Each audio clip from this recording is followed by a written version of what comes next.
Imagine being 22 years old, strapped into a cockpit at 30,000 feet, the temperature outside cold enough to freeze your blood in seconds, and somewhere in the endless gray sky around you, 100 German fighters are hunting you.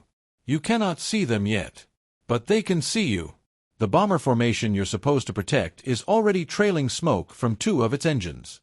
The men inside those bombers, boys, really, most of them barely old enough to shave, are looking out through cracked plexiglass windows, praying that you don't leave them. And then your radio crackles. Your fuel gauge is touching empty. You have a choice to make. Stay and fight, probably die. Turn back, maybe live, but abandon 50 men to certain death. You have 3 seconds to decide. 3, 2, 1. This is not a movie. This happened. Over and over again. Hundreds of times. Above the fields and cities and burning ruins of Europe. And most of the men who faced that choice. History forgot their names entirely. But their decision, and decisions like it made by tens of thousands of young men in the skies above World War II Europe, didn't just change battles. They changed the entire outcome of the war. They changed the world. This is the story of the air war over Europe. The real air war. Not the sanitized version you read in textbooks. Not the glorified Hollywood version where heroes never bleed. The raw, brutal, psychologically shattering campaign that decided whether Hitler's Europe would survive or burn. A campaign that cost more American lives than D-Day. A campaign that the Germans came terrifyingly close to winning. A campaign built not just on machines and fuel and bombs, but on something far more fragile and far more powerful than any of those things. Human will. And the story begins not with triumph. It begins with catastrophe. It is October 14th, 1943. A Thursday morning. The sky over England is cold and clear.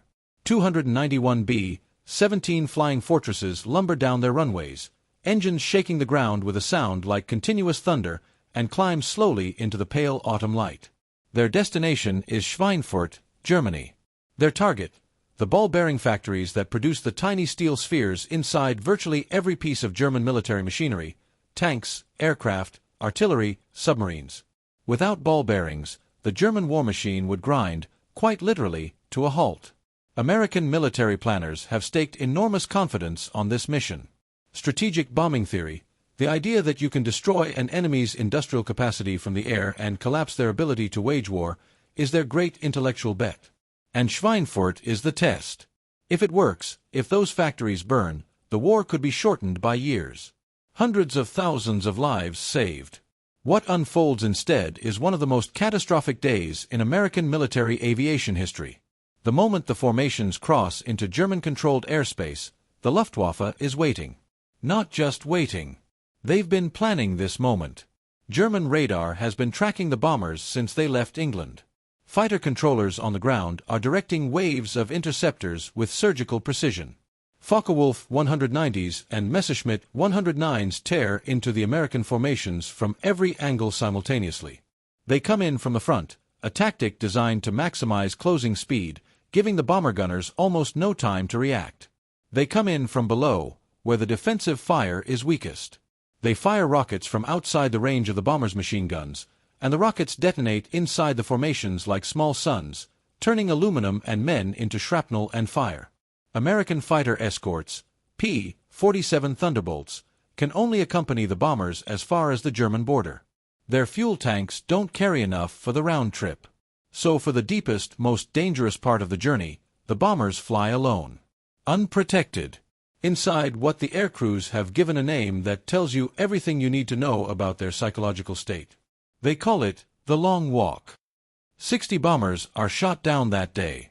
60. Each one carrying 10 men. 600 Americans killed or captured in a single afternoon.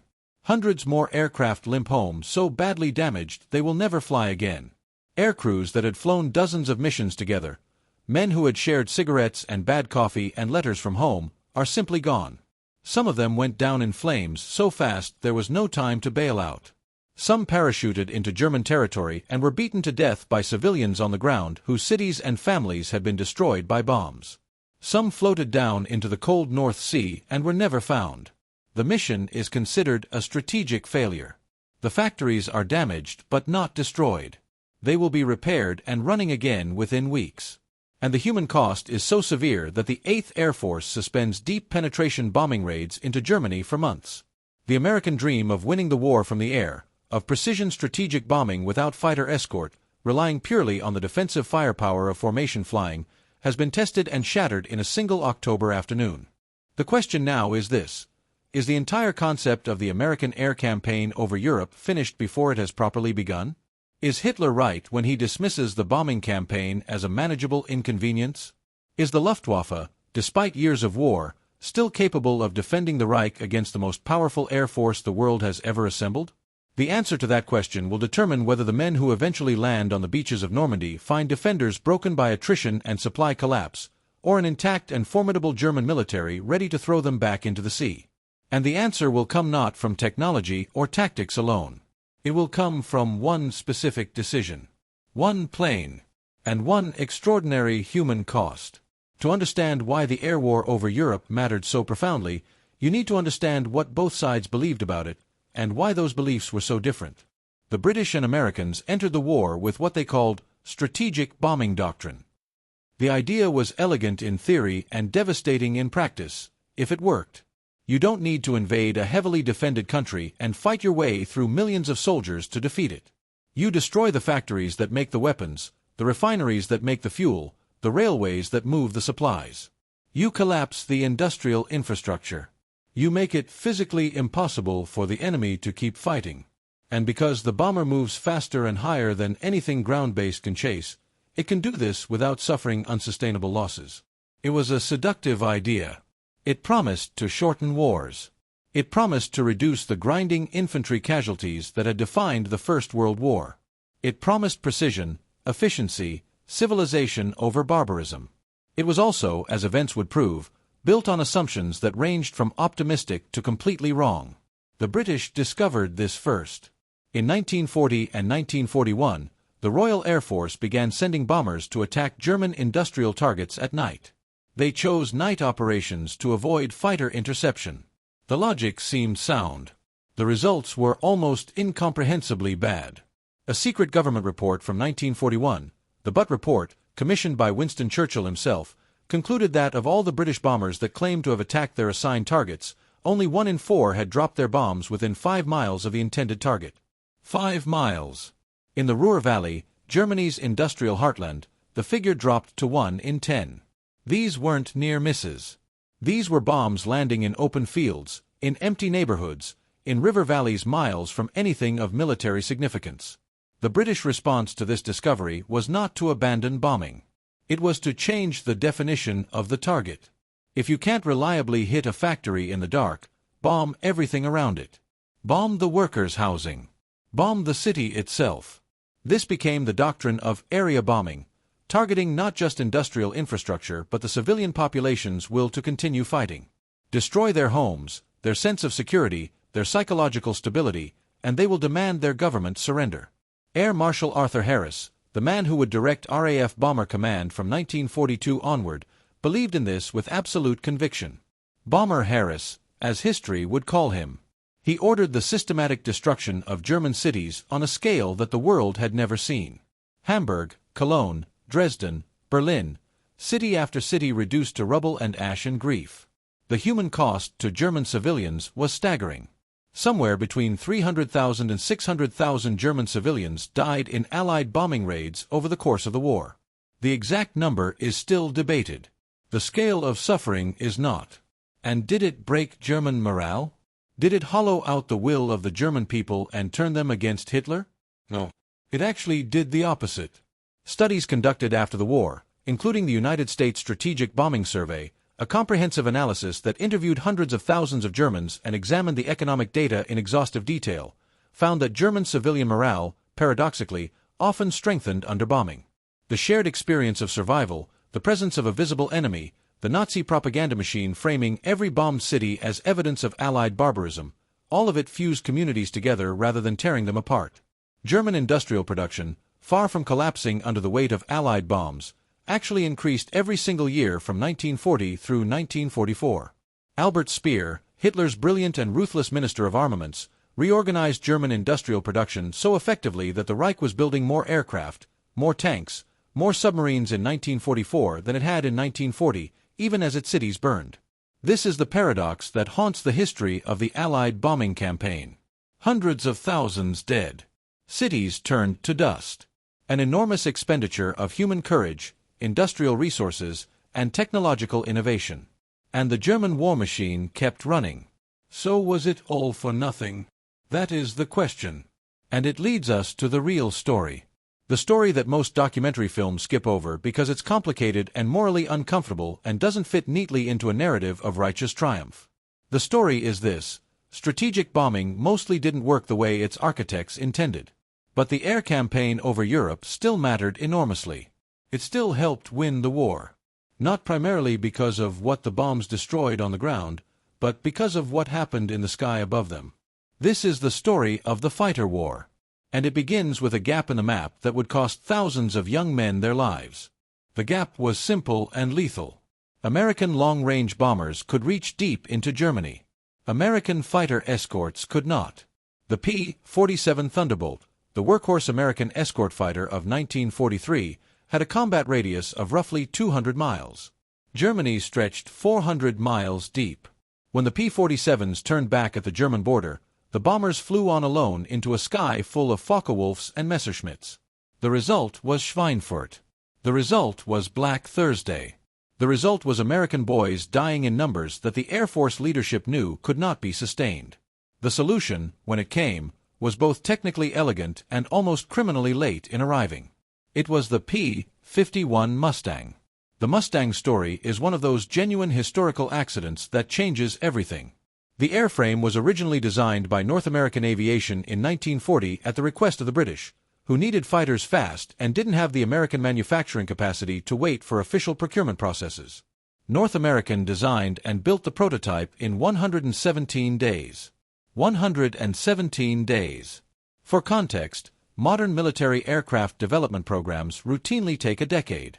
The original Mustang, fitted with its Allison engine, was adequate at low altitude but struggled badly above 15,000 feet, where the engine lost power dramatically.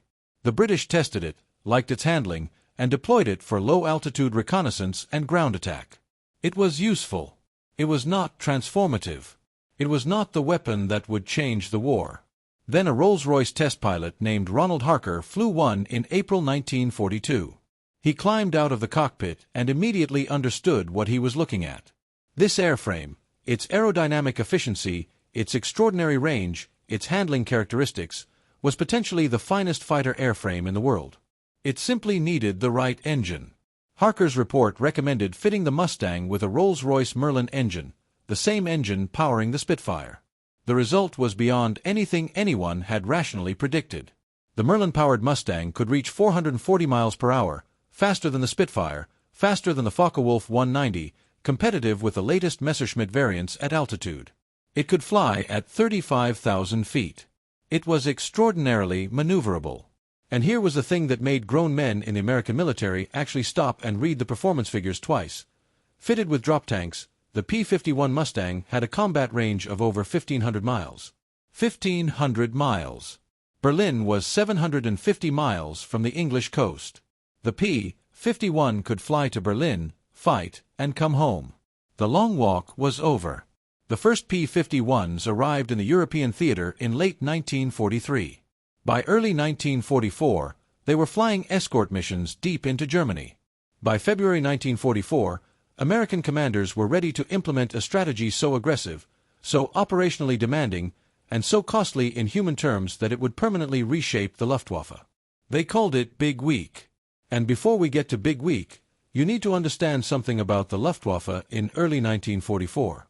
Because the German Air Force was not the beaten, exhausted organization that some histories imply.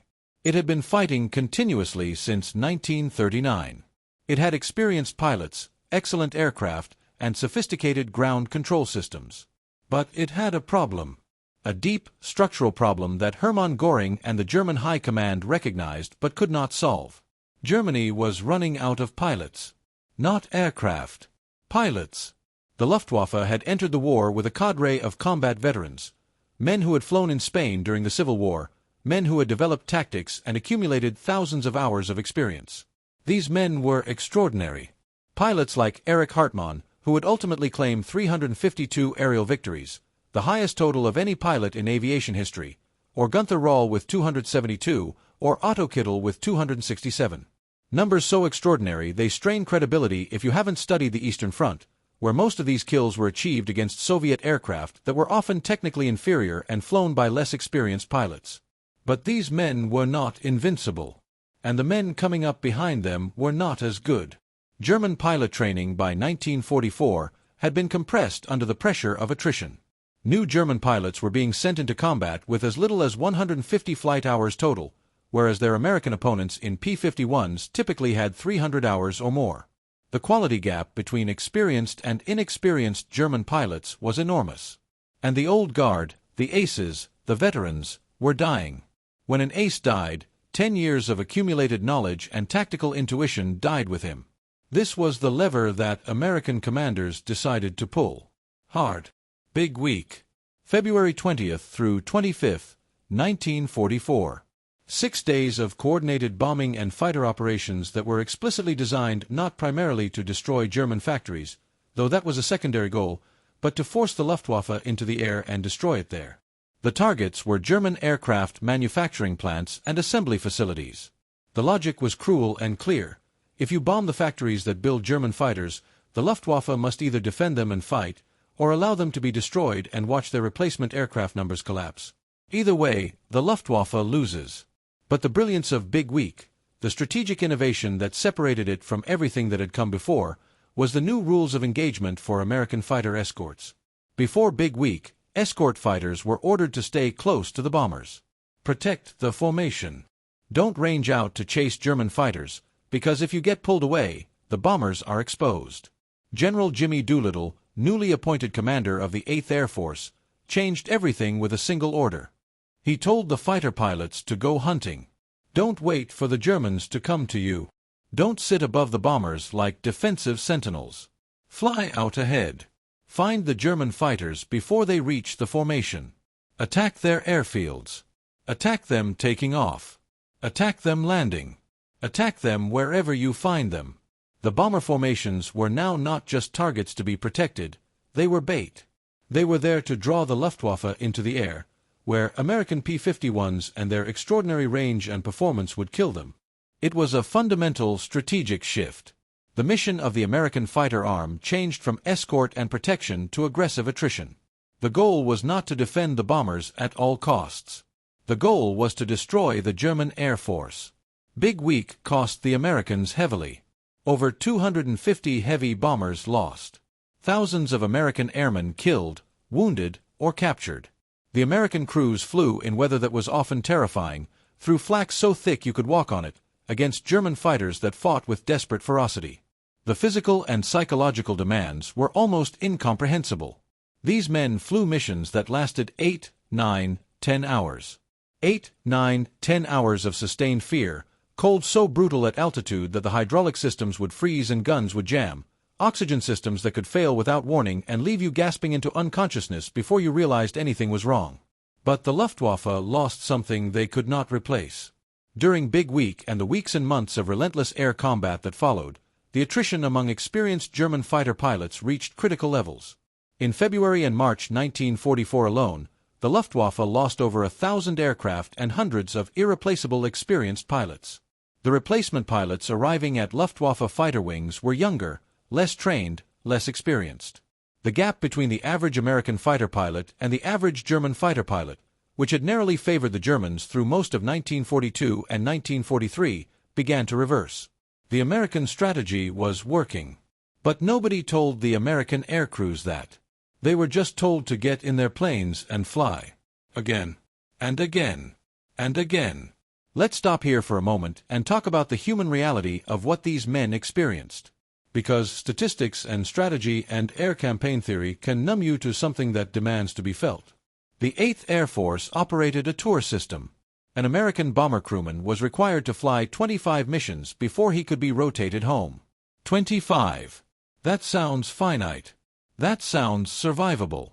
In early 1943, the statistical probability of completing 25 missions in AB-17 over Germany was approximately 1 in 4. A 25% chance of survival if you flew every mission assigned to you without ever missing one due to illness or mechanical failure. Bomber crews knew these numbers. They weren't classified. You could calculate them yourself if you wanted to, which most men didn't, but some did anyway, out of some grim need to stare at the mathematics of their own mortality. Some men kept personal tallies on the wall beside their bunks. Others refused to think about it at all, maintaining a fierce, almost maniacal focus on the next mission and nothing beyond it. The psychological toll was staggering.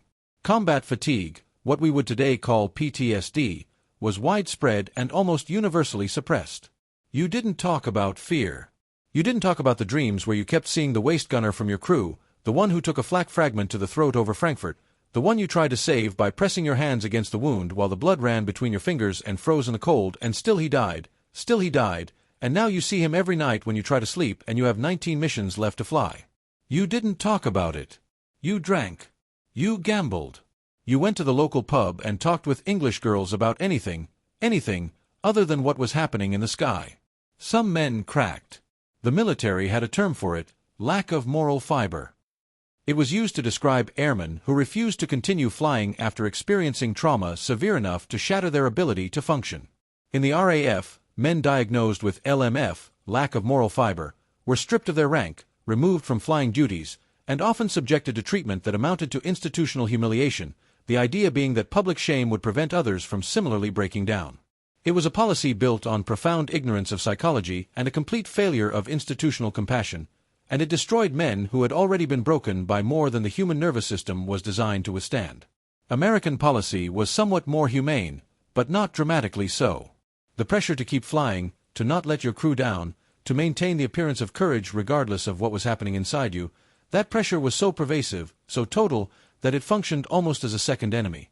And yet the men kept flying. Not because they weren't afraid. Many of them were absolutely, consumingly terrified before every mission, and had been since their first or second time over Germany, when the abstract knowledge that people were trying to kill them became visceral and immediate and personal. They were afraid. They flew anyway. This is the thing about courage that history sometimes fails to convey properly. Courage is not the absence of fear. Courage is doing the necessary thing while being afraid. And the men of the 8th Air Force and RAF Bomber Command and every other air force that contested the skies over Europe were, most of them, courageous in exactly that unglamorous, uncomfortable, deeply human way. Now we come to the turning point. The moment when the strategic balance shifted irrevocably and the outcome of the air war, and with it, the outcome of the entire war, became clear. March 6, 1944. For the first time since the dark days of the Blitz 4 years earlier, American bombers appear in the skies above Berlin. Not a few planes on a symbolic raid. Nearly 700 heavy bombers, escorted by over 800 fighters, many of them P-51 Mustangs carrying the fight deeper into German territory than ever before. For the German population, this was psychologically devastating in a way that no other single event in the air war had been. Berlin was the heart of the Reich. Berlin was where Hitler walked. Berlin was supposed to be unreachable, protected by the most formidable concentration of anti-aircraft defenses on Earth, hundreds of flak guns, rings of radar, the best fighter units the Luftwaffe could deploy.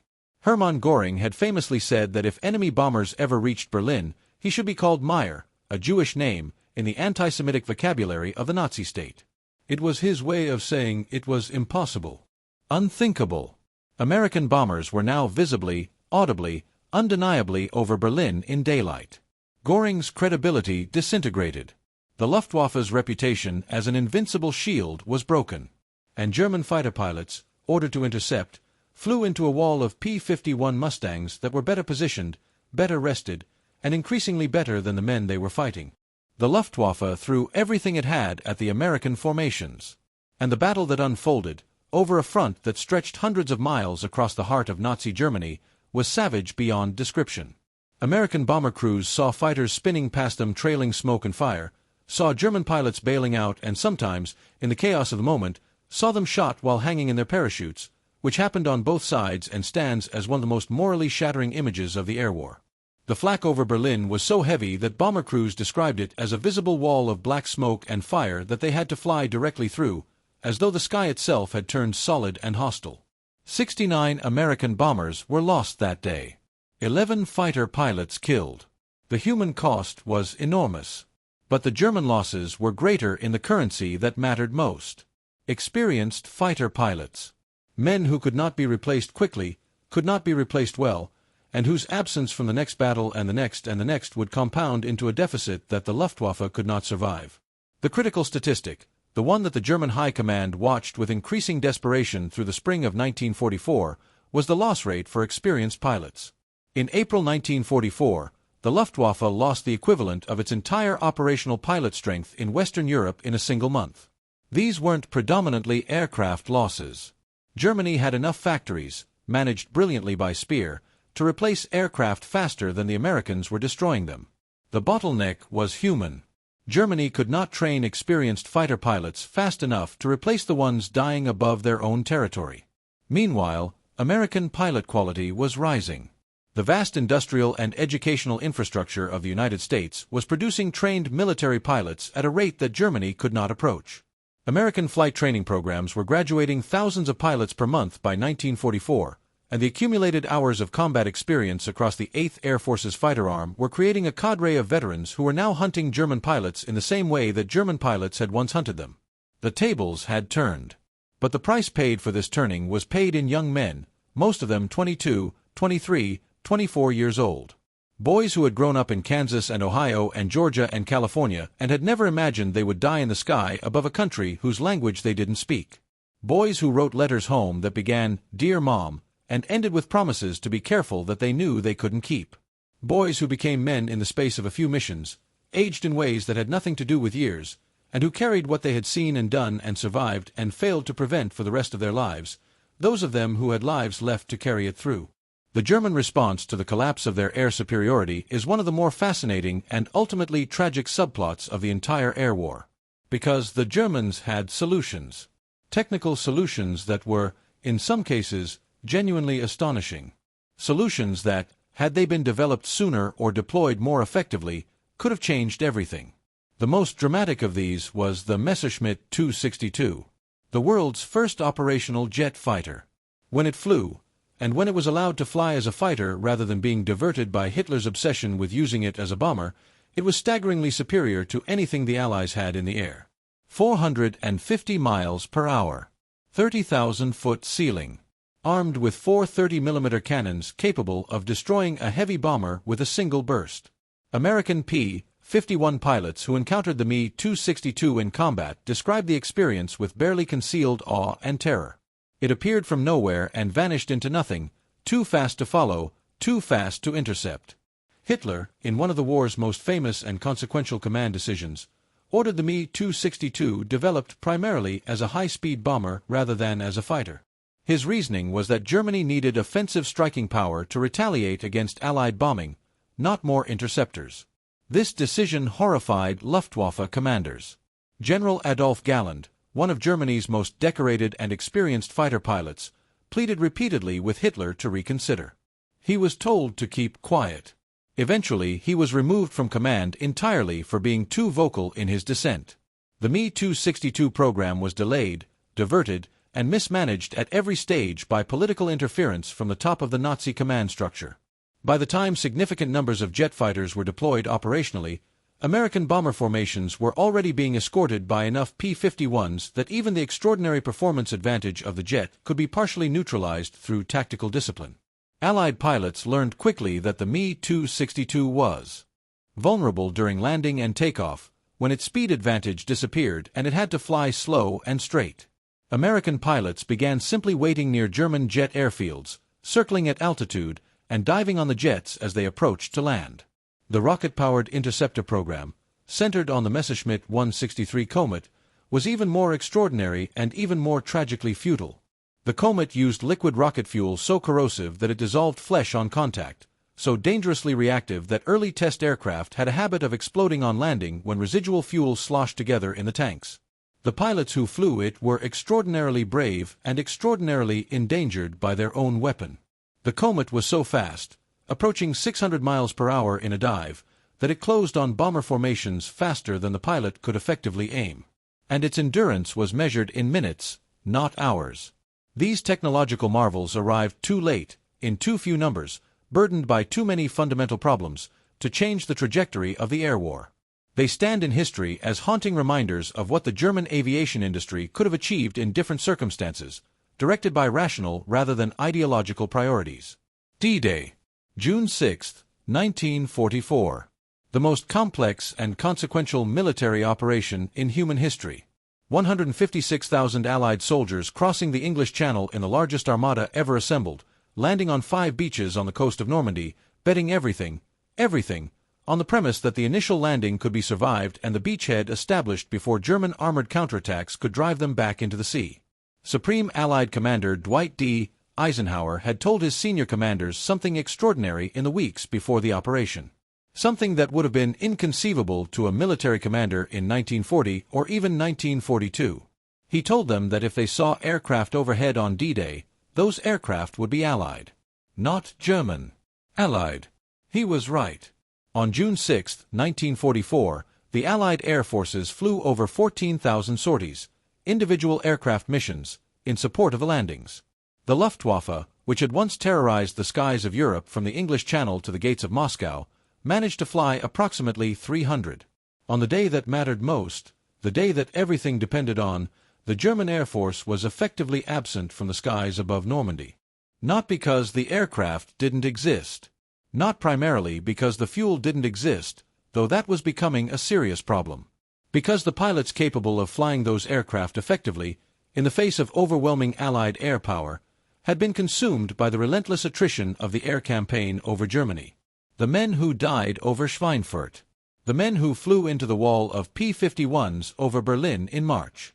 The men who took off from airfields across Germany through the spring of 1944 into skies increasingly owned by American fighters. They had not died in vain. They had, by forcing the Luftwaffe to respond, by making the Luftwaffe pay the price of contest, depleted the German air arm of the experienced personnel it needed to matter on the day of decision. When Allied soldiers hit the beaches of Normandy, they were not strafed by Focke-Wulfs. When Allied columns pushed inland through the bocage country of Normandy in the weeks after D-Day, they were not repeatedly bombed by Heinkel He-111s. The Wehrmacht on the ground was formidable, tenacious, and terrifying. But it was fighting without air cover. Without the reconnaissance that air power provides. Without the ability to interdict Allied supply lines from the air. Without the psychological and material support of an air force that believed it could contest the sky. Allied soldiers who survived D-Day and the Normandy campaign consistently identified one factor above all others as the most important contributor to their ability to advance: air superiority. The ability to move in daylight without being bombed. The ability to call in air support and watch fighter bombers tear apart German armor. The ability to look up and see Spitfires and P-47s and P-51s and know that the sky belonged to you. The air campaign over Germany, for all its failures of precision, for all its moral complexity, for all its devastating human cost on both sides, had delivered something of incalculable value. It had destroyed the Luftwaffe's ability to be present at the moment of supreme decision. There is one more story that needs to be told before we reach the end. A story about a group of men whose contribution to the air campaign over Europe was nearly written out of history, and whose place in it, when the full record is finally, belatedly acknowledged, represents something profound about what America was and what it was fighting to become. The Tuskegee Airmen. In 1940, the United States Army Air Corps did not accept black Americans as pilots. The official position of the American military establishment was that black Americans lacked the intelligence, the temperament, and the capability to fly combat aircraft. This was not science. It was not evidence. It was racism dressed in the language of institutional policy, maintained by men who had never examined the assumption it rested on and had no intention of doing so. The Tuskegee program, named for Tuskegee Army Airfield in Alabama, where black pilots were trained in deliberate segregation from white pilots, was created partly as a political concession and partly as what some in the military expected would be a controlled experiment that would confirm their prejudice. They expected the program to fail. They expected black pilots to prove, in the most visible possible way, that they were right all along. What happened instead was this. The pilots of the 332nd Fighter Group, known as the Red Tails for the distinctive red paint on their aircraft's tail sections, flew escort missions for American bombers over Germany beginning in 1944. Their record of bomber escort was remarkable.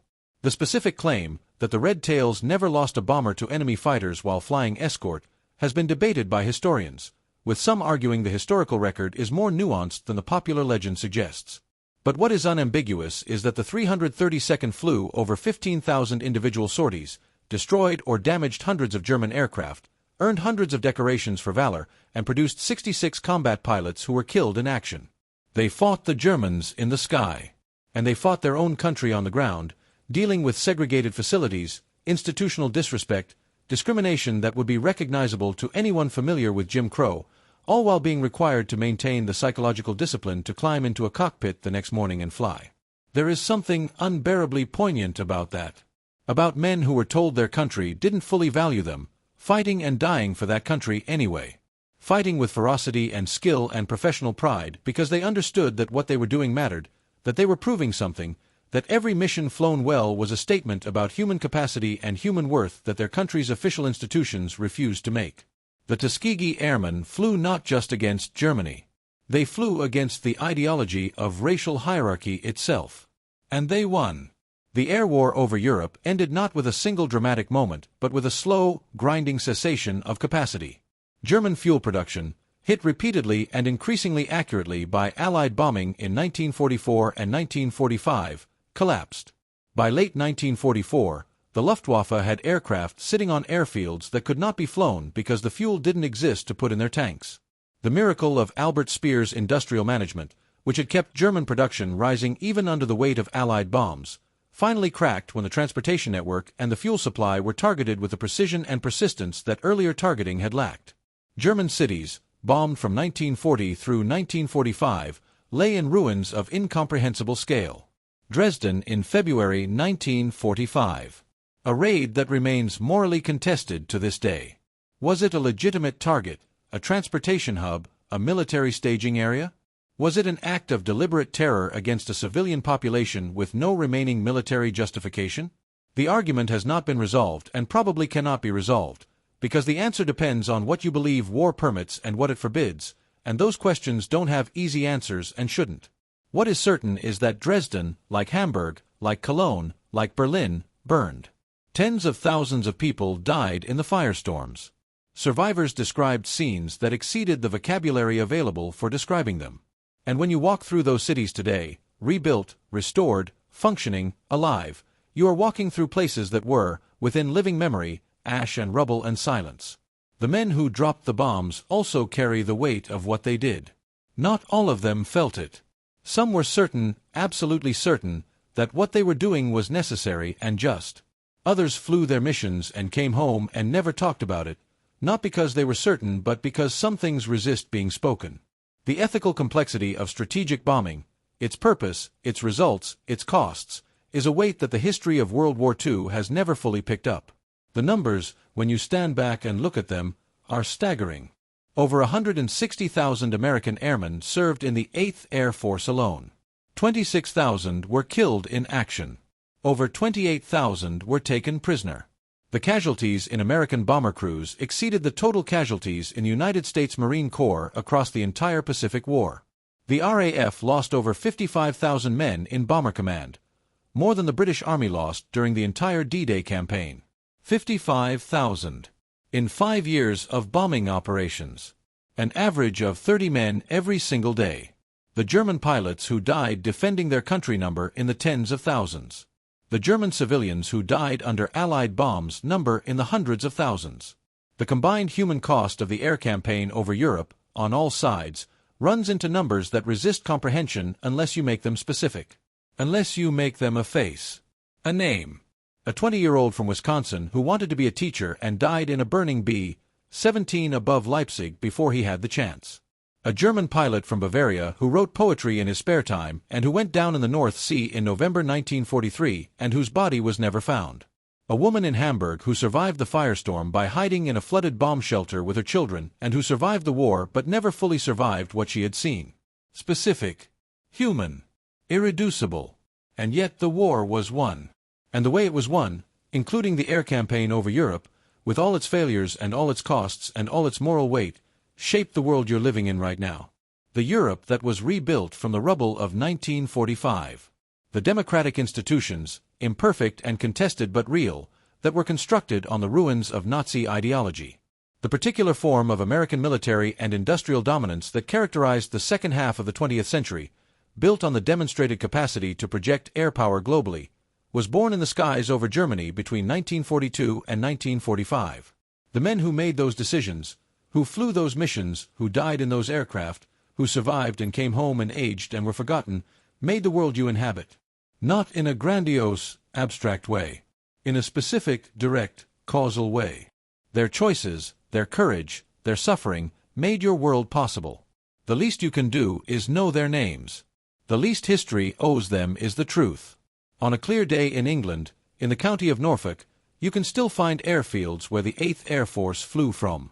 The runways are mostly cracked and overgrown now. The control towers are empty. The Nissen huts where men slept and ate and wrote letters and tried not to think about the next mission have mostly rotted away. But the concrete is still there. The ground remembers the weight of thousands of bombers on thousands of mornings when the fog was thick and the men were tired and afraid and it was time to go up again. Sometimes farmers plowing those fields still turn up .50 caliber machine gun shells. Sometimes they find pieces of aluminum from aircraft so thoroughly destroyed that only the smallest fragments survived. Sometimes they find, buried in the hedgerows or the fields beyond, items that someone carried up into the sky and somehow made it back: a pocket watch, a photograph, a small Bible with a name written inside in a young man's handwriting. Hold those things. Feel the weight of them. Because every one of them represents a story. A life that was young and afraid and brave in the specific, unglamorous, non-Hollywood way that real bravery actually looks like. A life that was either lost or forever changed in the service of something larger than itself. The air war over Europe was not clean. It was not precise. It did not achieve everything its architects promised. It cost more than anyone who planned it had the courage to predict. And yet it was, in the final accounting, necessary. And the people who fought it, on all sides, were human beings in impossible circumstances, making choices whose consequences they could not fully foresee, carrying burdens that none of them had asked for and most of them bore anyway. That is what war actually is, under the uniforms and the strategy and the statistics. Human beings. Doing the hardest things imaginable. Paying prices that should never have been required of them. The least we can do is remember. If this story moved you, if you learned something you hadn't known before, if you felt for a moment the weight of what those men and women carried, then hit the like button. Not for an algorithm. Because this story deserves to be heard. Because the men and women it's about deserve to be remembered. Every like, every share, every person who watches this video is one more human being who knows something real about what happened in those skies. Subscribe if you want more stories like this. Not sanitized history. Not simple narratives of righteous triumph. Real history. The kind that makes you feel something. The kind that tells you the truth about what human beings are capable of, both the darkest and the most extraordinary. And leave a comment. Tell me what moment in this story hit you hardest.